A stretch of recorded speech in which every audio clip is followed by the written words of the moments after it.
Texas will go head-to-head with Notre Dame in their season opener. Right now I'm joined with SBR analyst Joe Gavassi to break down his free selections on the game.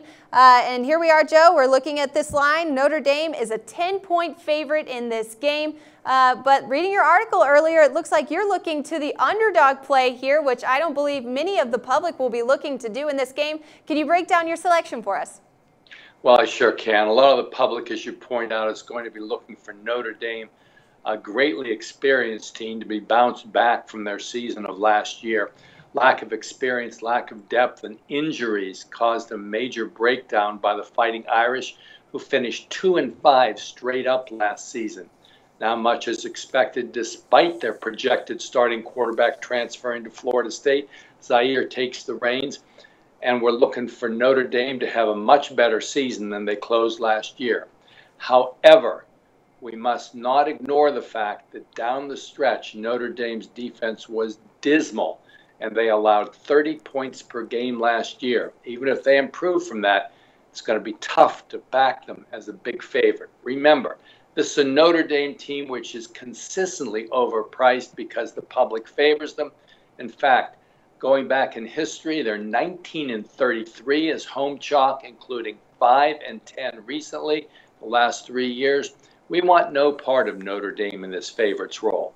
Love Charlie Strong as a defensive coach, and I think he's going to have the Texas Longhorns on the right track. Rare losing season for the Horns, so they'll be equally motivated. They have a tandem of quarterbacks, including a young and upcoming quarterback of their own in Hurd. I like the Texas Longhorns, always a good defensive team with Strong, to come strong in this game against Notre Dame. Come inside the number in a low-scoring game. This is one of your lowest-scoring games of the weekend. Excellent insight there from Joe Gavassi. I think I agree with you here too, Joe. Looking at this matchup, looking at Notre Dame's schedule in the next couple of weeks, they've got a few tough matchups. They've got Georgia Tech, they've got Virginia Tech on their schedule, and one of which I believe is on the road. So it's going to be an interesting season for them. I'm sure they'll be resting a few players as well in this game. But what about the total here? Now, you just mentioned that you really like the defensive side of the ball for Texas. Do you believe that they will stay under that number of 50.5? I think that's an overration, and I clearly think this is one of the best underplays of the weekend. So I'm looking for underdog Texas and the under to both be solid selections in this one, Megan. Excellent. College football analyst Joe Gavassi, thanks again for joining us and for that insight. For all the best college football picks all season long, keep it locked right here with us at Sportsbook Review.